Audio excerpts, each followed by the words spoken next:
मैं हूं आपके साथ मनीषा ढिंडोरिया। आप देख रहे हैं द बोलती बन। एक्शन मोड की मोदी सरकार ने हर मोर्चे पर खुद को साबित करने का काम किया है। 3 तलाक, आर्टिकल 370, नागरिकता संशोधन कानून, राम मंदिर, ये वो मसले हैं जिन पर राजनीतिक पार्टियों ने दशकों से अपना चेहरा चमकाने का काम किया है। लेकिन मोदी सरकार ने एक के बाद एक इन सब का सफाया कर दिया। 15 अगस्त आने वाला है। ऐसे में पीएम मोदी के भाषण का हर किसी को इंतजार है कि इस बार पीएम मोदी लाल किले के प्राचीर से ऐसा क्या कह देंगे जिससे देश को नई दिशा मिलने वाली है। तो चलिए इसी पर बात कर लेते हैं। जैसा कि देश कोरोना महामारी से जूझ रहा है, ऐसे हालातों में भी मोदी सरकार ने ये साफ किया है कि हम कोरोना से तो जंग लड़ेंगे ही, लेकिन देश का विकास किसी कीमत पर कम नहीं होगा। नई शिक्षा नीति जिसकी दरकार काफी समय से थी, उसका ड्राफ्ट मंजूर हो गया है। तो वहीं अब मोदी सरकार के अगले मास्टर स्ट्रोक का इंतजार किया जा रहा है। इसमें सबसे ज्यादा चर्चा जनसंख्या नियंत्रण कानून की हो रही है। इस मसले को लेकर बीजेपी के राज्यसभा सांसद अनिल अग्रवाल ने सरकार को चिट्ठी भी लिखी है और मांग की है कि जल्द से जल्द जनसंख्या नियंत्रण कानून को लागू किया जाए। ऐसे में कयास है कि मोदी सरकार का अगला कदम जनसंख्या नियंत्रण कानून ही होगा, क्योंकि पीएम मोदी 1 साल पहले 15 अगस्त 2019 को इसका संकेत दे चुके हैं। एक सामाजिक जागरूकता की आवश्यकता है।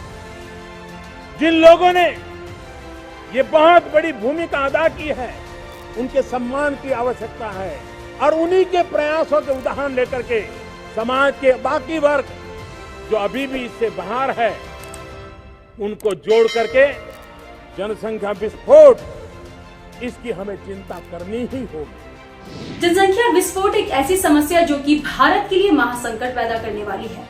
इसको कंट्रोल करने के लिए एक बिल तैयार किया गया है। इस बिल में क्या है और इसका आपकी जिंदगी पर क्या असर होगा, इन सभी सवालों के जवाब के लिए हमारी इस रिपोर्ट को ध्यान से देखिए। जैसा कि ये बिल अगर कानून में तब्दील हो जाता है तो 2 बच्चों की पॉलिसी लागू हो जाएगी, यानी कि आप 2 बच्चों से ज्यादा बच्चे पैदा नहीं कर सकते। इस बिल को 3 लेवल पर समझने की कोशिश करते हैं। पहला, आम आदमी अगर 2 बच्चे पैदा करता है तो उन्हें कम रेट पर बैंक लोन मिलेगा, ब्याज ज्यादा मिलेगा और सरकारी नौकरी और एजुकेशन में प्रेफरेंसेस मिलेंगे।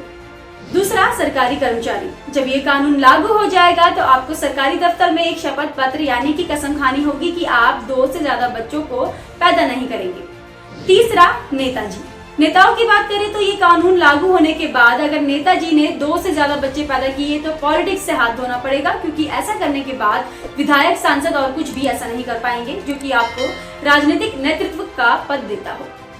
ये तो हो गई आम आदमी, सरकारी कर्मचारी और नेताजी की बात। अब बात करते हैं इस बिल के कानून बन जाने के बाद सजा की।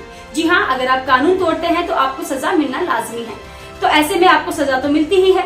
सजा के तौर पर अगर कानून को तोड़कर 2 से ज्यादा बच्चे पैदा करते हैं तो आपको किसी भी सरकारी स्कीम का कोई फायदा नहीं मिलेगा, यानी कि आपको कोई सब्सिडी नहीं मिलेगी और कोई भी सरकारी नौकरी नहीं पा पाएंगे। इस बिल की अहमियत को तो आप समझ ही गए होंगे और समझना भी जरूरी है, क्योंकि अगर ऐसा ही चलता रहा तो हम आने वाले 2-3 सालों में चीन को भी जनसंख्या मामले में पछाड़ देंगे, जो कि हमारे विकास के लिए एक बड़ी बाधा है।